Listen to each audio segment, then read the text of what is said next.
Hello there. Right on in. Might you be my 8 p.m.? Excellent. I trust you didn't have too much trouble finding your way here. That rain is relentless, and in the dark, it can be a real challenge to find this place. But you're right on time. I appreciate your being willing to meet at such a comparatively late hour. It is a bit unusual, I know, but I find this kind of work is well suited to the evening. It suits me, too. The dark and the quiet, the distance from the daily hustle and bustle. I'm afraid I've even become more or less nocturnal over the years. You have cleared your schedule for the evening, yes? Nowhere to be directly afterwards, no big plans waiting on you? Good. That's very good. There's no real way to predict how long this will take, and it's important not to rush things. You now have my complete and undivided attention, and I'm very grateful that you've chosen to give me yours. So please, settle in, relax, and make yourself comfortable. You're welcome to sit on the couch behind you. I've kept the room rather dim, as you might have noticed, with candlelight as our only illumination. This is by design.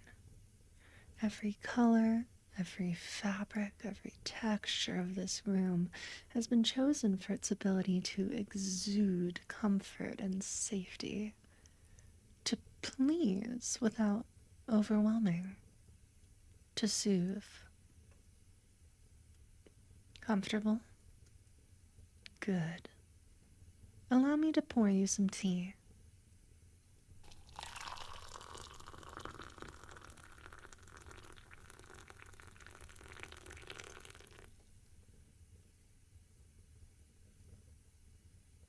How does it smell? Not too medicinal, I hope. It's my own blend. Oh, and just a bit of this and that. Celastrus, chamomile, skullcap, mugwort, blue lotus, and of course a touch of honey for the flavor. Did you happen to notice the glass-paned greenhouse on your way in? My personal herb garden is inside. I grow everything right here. I find the process of tending and cultivation very rewarding. Please, have a sip. Tell me what you think.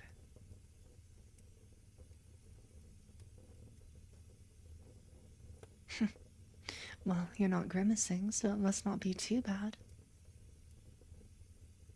Now, you saw the listing. You know that this is an experimental treatment.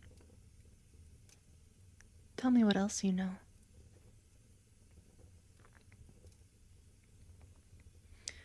Yes, the call for applicants was somewhat vague by design. I wanted to avoid participants coming here with too many preconceived notions. For me to administer treatment effectively, your mind and body need to be as open and as relaxed as possible. Well, yes it did, didn't it? The call for volunteers did specifically request participants who have trouble with being open and relaxed. I assume that struck a nerve with you. Of course it did. Why else would you have come? Now, before we begin, I need to conduct a simple assessment to gauge your suitability for this treatment. It's quite simple and non-invasive. You may stay seated. I will need to be close enough to you to interact with and assess your energy field. Is that all right? Good. Alright, so my hands won't touch you, but you might feel some warmth from where they pass close to your skin. I'm going to start here, ring just over the top of your head, just an inch or so from your scalp.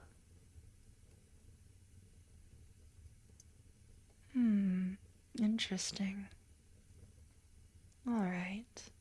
Now I'm just hovering my hands over your forehead, sensing the pliability, the resistance of your unique energetic signature. I'm only putting the faintest bit of pressure on it, knocking on the front door of your mind, so to speak. You shouldn't feel much from this, save for maybe a mild tingle. Down over your ears, down your neck, then shoulders. Oh, how curious. Down your upper arms, then to your forearms. Going to try to pull on it a bit here, see if I can. Alright, perhaps not. Out to the wrists, the palms, then the fingers, all the way out to their tips. Then back up over the chest, your sternum, your stomach, down across the pelvis. Just getting your energy accustomed to mine, showing it that I am here to help, that I am not a threat to you. Good. Very good. Down your hips, your thighs, across your knees, down your calves, through your ankles, and down to your feet, out through the tip of your toes. Good. Very, very interesting. No, I'm afraid not interesting in a good way. Not for you. I have seen some defensive barriers in my time, but believe me, yours is something else entirely. It's woven from such tight, interlocking bands of energy that it's practically rigid, like a suit of plate armor. A healthy barrier, for comparison, should feel fluid and flexible, moving freely with the body and shifting in porosity and hue in response to your emotions. It should be somewhat permeable, yes, but stable, kind of springy, I guess. When I press against it, as I'm doing now, just over the center of your chest, it should give slightly, then spring back into place. Yours barely moves at all. And it's so locked down, so expression averse, one might begin to wonder whether you're feeling anything under there at all. But you are, aren't you? That's why you're here. The disconnect. My call for applicants spoke to you for a reason. You have spent too much of your life locked away, pushed down, subdued, compressed, until you barely even have access to your own innermost self anymore. You are so out of touch with yourself.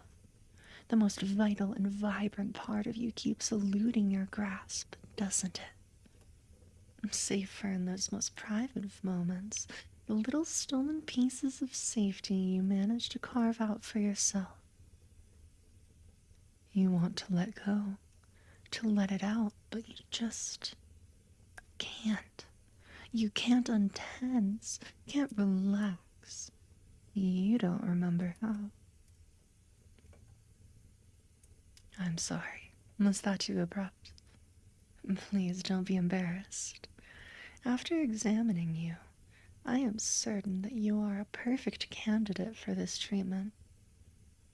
I must admit, I'm excited. All right. Are you ready to begin? Good. Then first, let me see your face. I just need to check. Oh my, look at those eyes. I can see the tea is having an effect on you already. Shh, it's all right. Your limbs are likely starting to feel very heavy. Allow them to sink back into the fabric of the couch. Relax. Your control over your body is fading rapidly. Fighting it isn't going to help. There is truly nothing you can do. Try to find some peace in that, Oh, is that a flicker of fear I see on your face? That's perfectly fine. It's understandable. Giving up control can be frightening indeed. But it's all right. You need this. You've needed this for a long time. I'm simply going to sit here next to you. Place this cushion in my lap and ease you down to rest your head upon it. There you are. I know it's unconventional, but I find this treatment most effective when I'm able to have some skin-to-skin contact. You can't move, but your sense of touch is working just fine, so here and there you may notice the light pressure of my fingertips moving across your scalp. The areas I touch will correspond to the portion of the brain I need to access in order to administer this treatment. It'll probably just feel a bit like I'm playing with your hair and giving you a light scalp massage. In fact, I expect it will feel rather nice. Oh dear, are those tears I see welling up in your eyes? Well, that's perfectly fine. You can cry as much as you need to. Such release is good for the body and the mind. You can let it out. It certainly won't discourage me. Excellent. Now we can really get to work. Breathe. Relax. Soften. Unfurl for me. Breathe.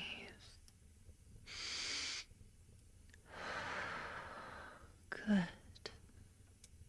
Very good. Earlier, when I inspected your energy barrier, I was also attuning myself to it in such a way that I can now access and manipulate it somewhat. It's a particular skill of mine that I've worked very hard to cultivate.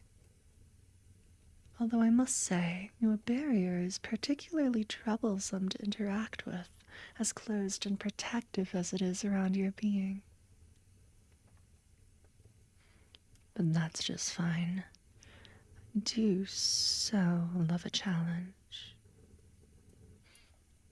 All I need to do is find a place where all of this pressure, this rigidity, come now. I know there must be one somewhere. Ah, there it is. So fine, so faint that any eye less trained than mine would have certainly missed it. A fissure. A crack in the walls you've erected around your psyche. For me, a way in.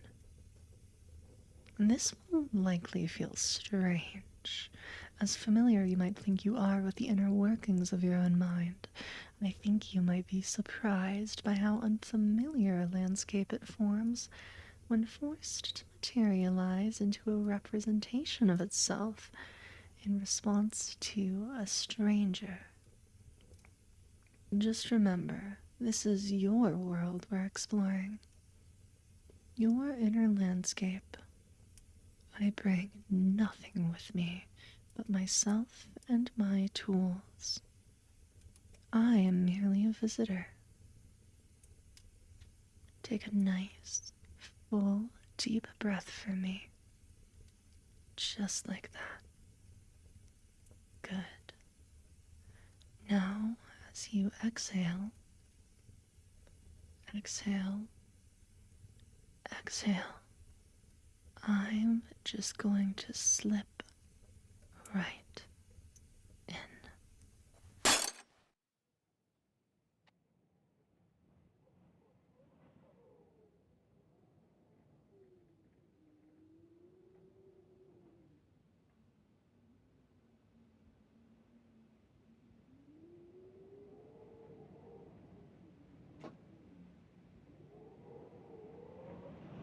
Interesting. I never know what to expect when first entering a mind, but I can tell you that it wasn't this. This wasteland. A gray, pale sky thick with an even blanket of low-hanging clouds. The air is cool and dry and smells of dust and stone. The ground is very nearly the same shade of gray, dry and cracked and flat, stretching off endlessly to the horizon in any direction I look. I see that there are plants here, or what's left of them. Low, brittle, twisted things that seem to claw their way up from the earth.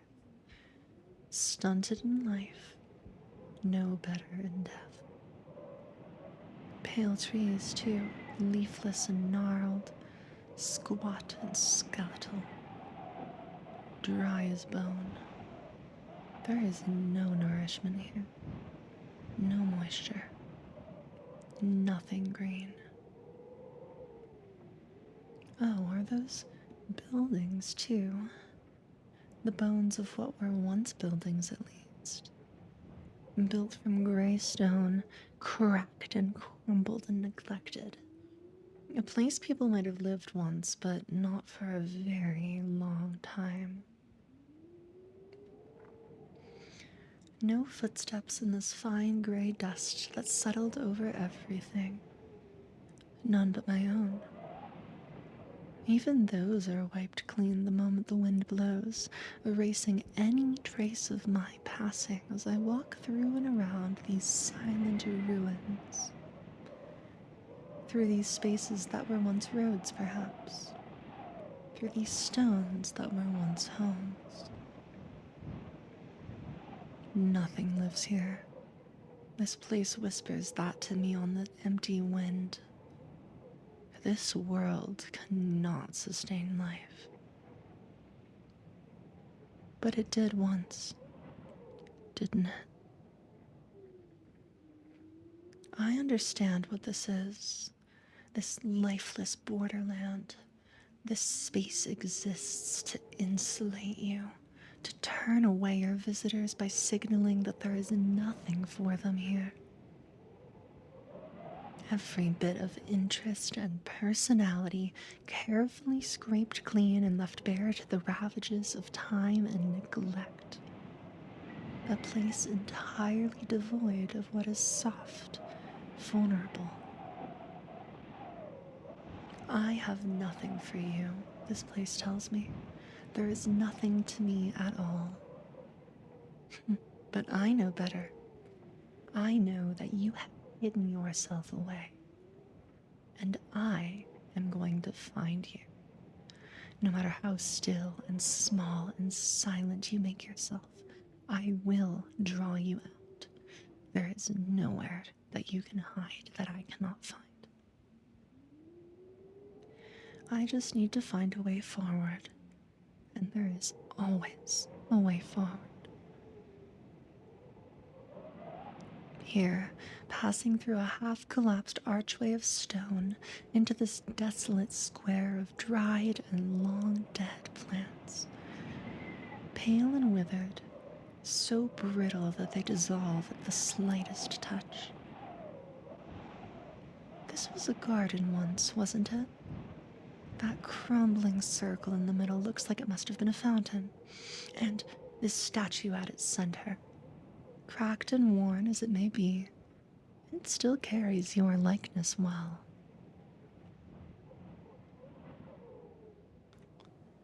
From where did the water flow when this place was green?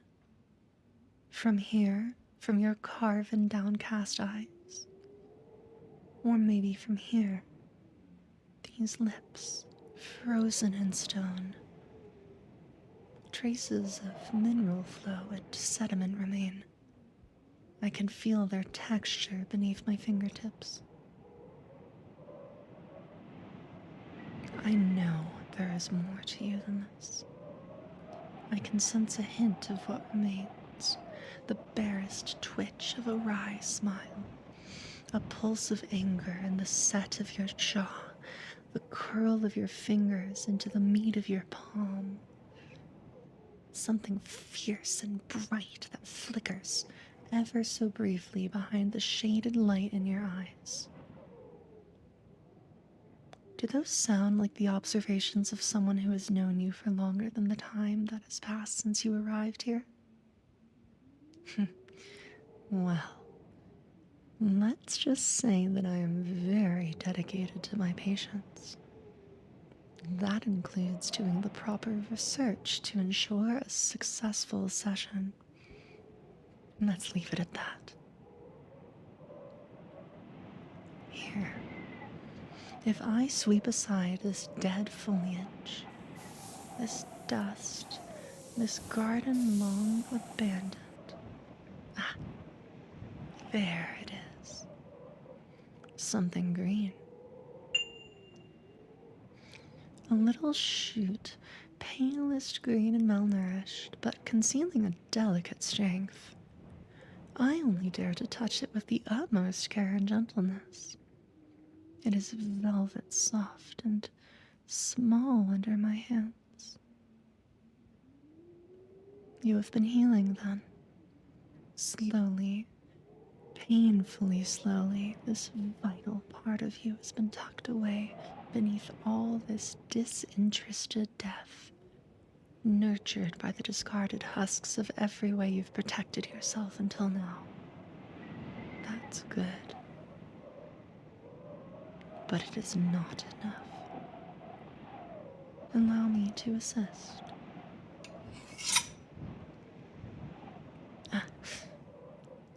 There. A few drops of my life's blood spattered upon the soil where this little life struggles toward the absent sun. Isn't it striking, the rich crimson against this pallid earth? Drink deep, little one. I know you must be thirsty. Swell and surge. It is only a small taste, but it will awaken in you a hunger that has been dormant for far too long. Remember what it is to grow, to reach, to yearn and to act upon this yearning, to expose something fragile and trust that it will be well cared for. You see, even now, the little sprout begins to unfurl. Good. Very good. What's this? Oh, you have introduced something new. The fountain. It was bare and dry when I arrived, but now it glimmers with streaks of some dark liquid. Ah, the statue. Its cracks are brimming and overflowing into the basin below, pouring forth like blood from innumerable lacerations. Too thick, too opaque to be water, and black as the dead of night, the way it churns and burbles and coats all that it touches. Do you mean for this to frighten me? This ichor that bubbles forth from your stone effigy. You mean for it to be a warning, don't you? A sign of something darker lurking beneath the crust of this borderland. Something far less benign than an empty wasteland. Beware, you signal. Something wretched lies beneath. Something you don't want to see. But I do. I want to see. I am not afraid, and I am not turning back. This dark liquid clings and sucks at my feet as I wade through it to the weeping, bleeding statue. I place my hands upon the stone, feel the shape of it, where it is cold and curved, and where it is jagged, where it is broken and threatens to cut. These places are usually the same. A wound wielded as a weapon. I don't mind how it stains me, how the darkness coats my skin. I welcome it. You are frozen in time and cannot come to me, cannot yield. So I will envelop you. Because here, cradling this stone effigy in my arms, I can feel the seam of your deepest wound. I can explore the shape of it with my fingertips, feel how the ichor bubbles up from within like a spring, desperate to break free from this knotted locus of suffering at your core. It crashes at the boundaries of you, doesn't it? I sense the pressure pushing from the inside out. You will not be able to sustain this half-roused state for long without breaking. So let us speed the process along, shall we? This blade, the one I used earlier, I'm just going to take it as delicately as picking a lock. Find the correct angle. Oh, I feel the way you tense against me in the waking world on my lap. Your fear is understandable. I've taken a blade, a tool of harm, to the most fragile crack in your exterior, the place that you are most vulnerable. Will it hurt, you wonder? Will I be in pain? The answer is yes. I never promised I wouldn't hurt you. There will be pain. It will be a good pain, like setting a bone, but pain nonetheless. You cannot stop it. You cannot fight it. All you need to do is relax and remember to breathe as I insert the blade deeply, deeply into this black-stained shell of stone.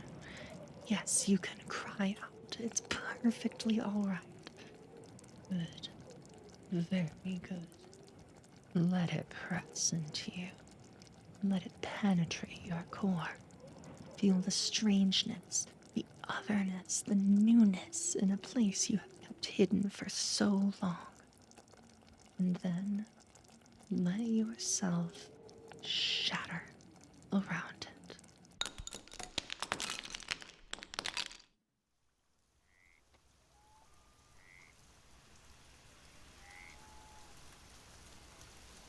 Now I stand in the between place, the space within the walls of your mind that you created to defend yourself from anything that might manage to get past those barren borderlands. If that place was unwelcoming by way of emptiness, this place is doubly so because of what it contains. A place that says, you are not wanted here. You are not safe. You will be hurt if you stay. This does not frighten me. It is dark. The sky is roiling, angrily churning, lit from within by lurid flashes of pale lightning. The air is charged with it, thick and sharp with the scent of ozone. Many trees I see, with snake-like coiling roots and gnarled, bulbous trunks, their great limbs reaching jaggedly upwards to that merciless, eternal storm. They are dead, but their bodies still serve as hosts for the bloated, fungal, fruiting bodies that grow upon them, pale and fleck-like, almost glowing in the darkness. The ground beneath my feet is wet and black, thick with pools of dark water choked with rotten leaves and poisonous plants. The earth sucks and squelches as I move. It's designed to slow me, isn't it? To render me helpless. Here and there, I see the pale, darting shapes of little sightless creatures in the water, beings who have lived so long without the light that they don't seem to need it anymore. What are they really, I wonder? Little thoughts and processes of the mind that you've cultivated to survive in this harsh environment, afforded not even the most basic necessities of comfort and company.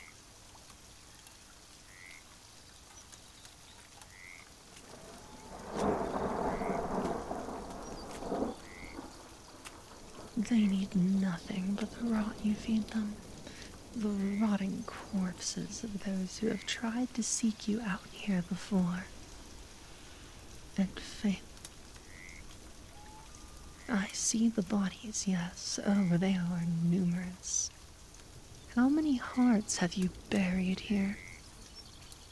Here in this black swamp, as I pass beneath the gnarled canopy, beneath the hungry gaze of predators lurking just out of sight, I see the reflections of their eyes, the slow drip of salivation from their many eager teeth.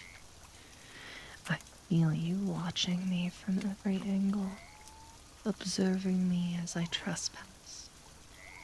When will I falter, you wonder? When will I realize I've gotten in over my head? When will I flinch? When will I finally understand that this is simply too much ugliness, too much wretchedness to bear? That driving me away was a kindness, a favor? Never.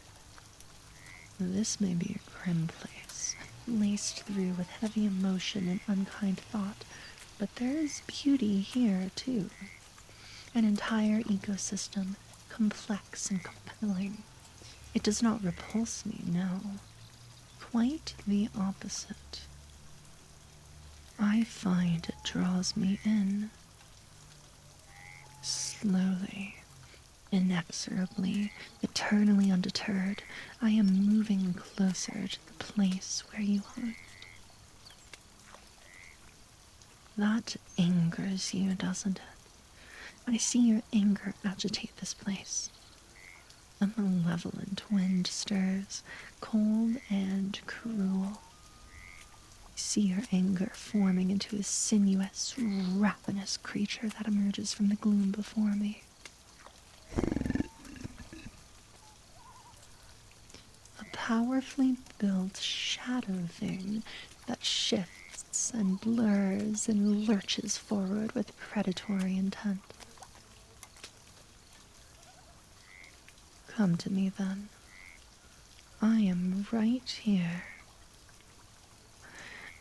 Set yourself upon me. Let this blackness press in on me and try to force its way inside. Trying to choke me, trying to drown me, trying to force itself past my teeth and down my throat. Oh, it blinds my eyes and fills my ears and rakes across my skin, screeching and careening through this lightless place like a flock of maddened scavenger birds. Outraged by my presence, like a wild animal, your fear paces and snarls and strikes, desperate to protect its den. Oh, this is good. This is very, very good. You don't want me here. I am an interloper. Like an immune system fights a foreign body, your mind is trying to excise me, to force my presence out. It will not work. I'm not going anywhere, but it is so good that you are trying. This probably seems worse to you, doesn't it? This black rage, this wild fury. No doubt the wasteland felt safer to you, calmer, more predictable. This, by contrast, is so out of control, so vicious and desperate, even malicious. Yes, you can be cruel. You have it inside you. You may not believe me when I tell you that that's a good thing, but it is. It is not your life's purpose to be as unobtrusive and mild as possible, no matter what you've been told, no matter what is convenient for others. So tear into me as much as you need. Trust that I can take it. This form of yours, this guardian, the one you designed to cause harm. Sink your teeth into my flesh. Close your powerful jaw around my neck and feel the release as vital parts of me rip and tear. Mutilate this form as you wish. It is only a projection of me, able to reform instantly and endlessly. You cannot harm me in any way that matters, although I certainly invite you to try. My discipline is yours to test. See how your maw drips and reddens with my essence. My flesh parts easily beneath your teeth, your monstrous claws. Yes, I welcome it. Take your fill. These rages do not last. They cannot sustain themselves. Already the creature slinks away, spent for the time being, dissipating into wisps of dark vapor now that its purpose is served.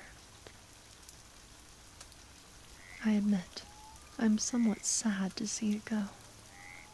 You make for a truly beautiful monster. This dark and churning sea will calm. The deluge will fade to a drizzle. When the storm passes, only we will remain, whole and still, standing in the gentle rain. Or perhaps only me. You seek to evade me still. That's all right. I am nothing if not patient.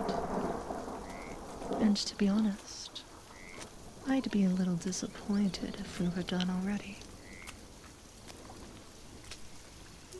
What's this? A light, dim but certain, visible through the twisting branches in vaporous gloom. A warm light? A fire? Let us see what you have in store for me next.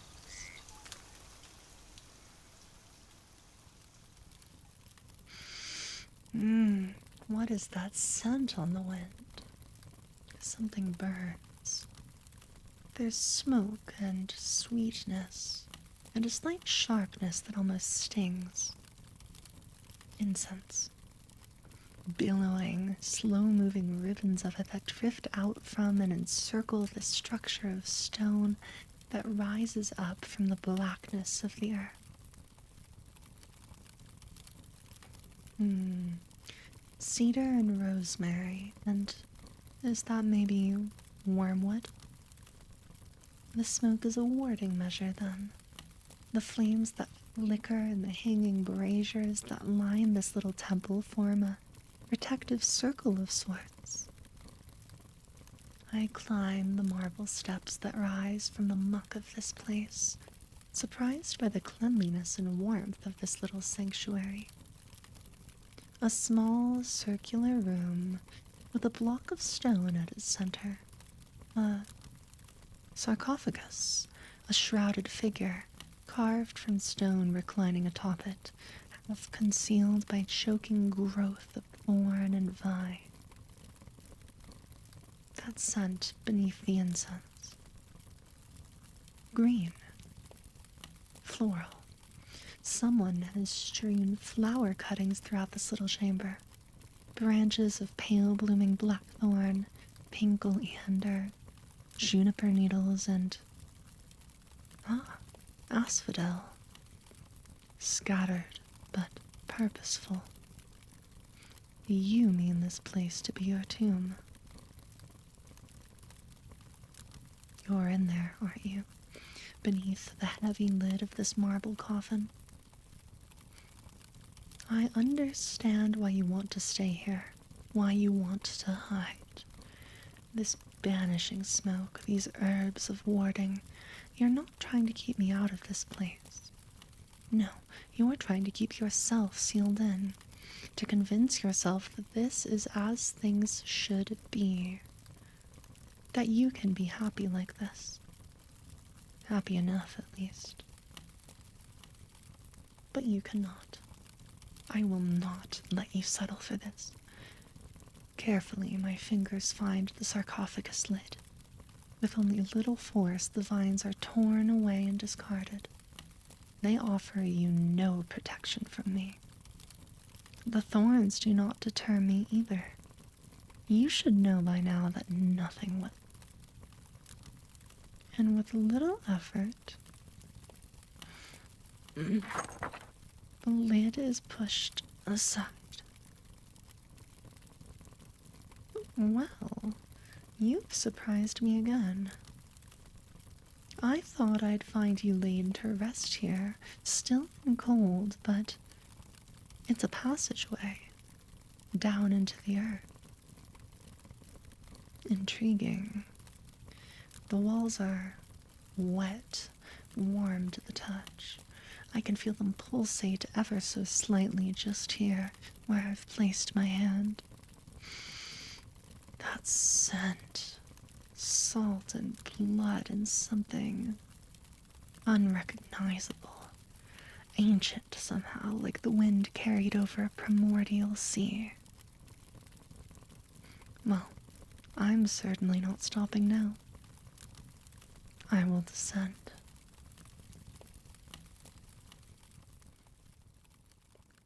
You have me somewhat taken aback, I'm delighted to say. This strange, organic tunnel. It feels like the inside of some great beast, like I've been swallowed whole. But I see some kind of faint and blinking phosphorescence beneath the skin-like surface of the membranous walls, translucent and iridescent, shifting and shimmering in innumerable subtle hues. This place feels alive, aware, but also strangely mechanical. Some strange synthesis of flesh and machine, but no, not torturous nor crude. Delicate, complex. And there, at its core, deep down in this passage, there you are. I've found you. And what a fascinating state you're in. At rest, suspended just slightly above, connected to the world you've created by a filigree of impossibly delicate veins that twine about you and support your weight. Like neurons. Like the branches of a tree. It's all the same here, isn't it? This place nourishes you, I think. Translates the raw material of the outside world into something you can feed from, transformed as it passes through this membranous space and into your being. This is what you were so afraid of me seeing. This deepest and most intimate space where few, if any, have tread before. You were afraid I might find it repulsive.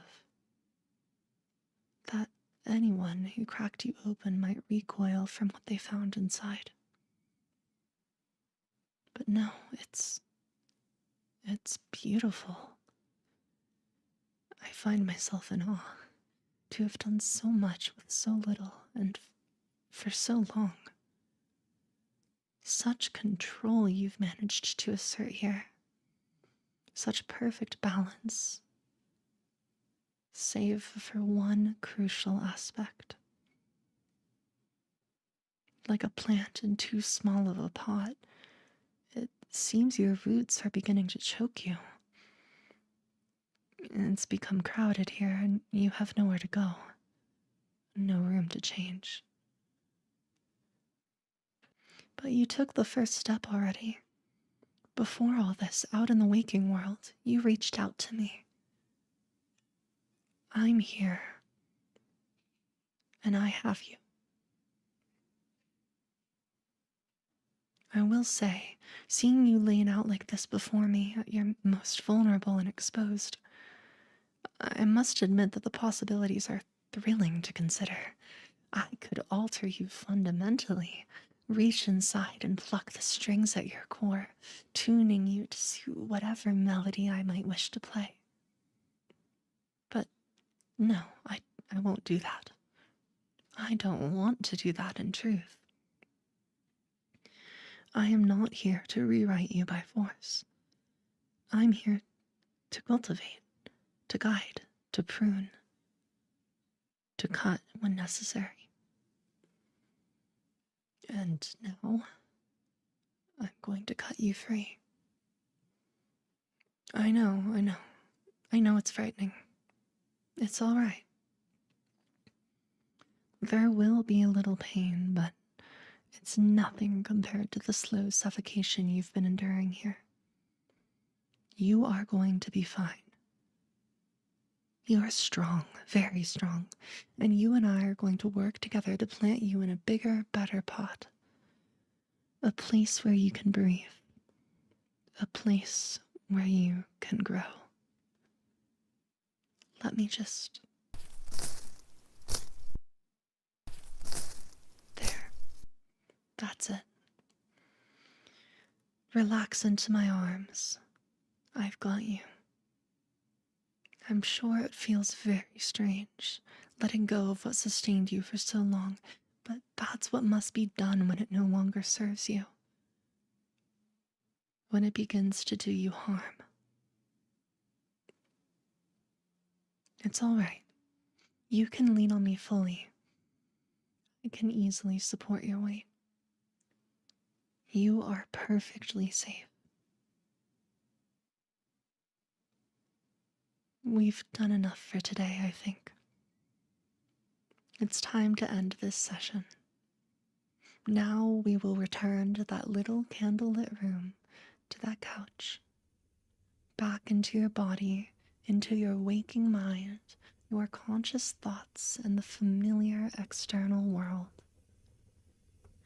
Feel the cushion beneath your body, beneath your cheek. Feel the weight of your limbs. Come back to yourself. Inhabit your body fully. That's it. Good. Breathe. How do you feel? Of course, you can't answer me just yet. The tea's effects will likely last a little while longer. But I sense a change in you already. An openness that was not there before. Perhaps a heightened sensitivity as your defenses have been peeled away. It's quite normal.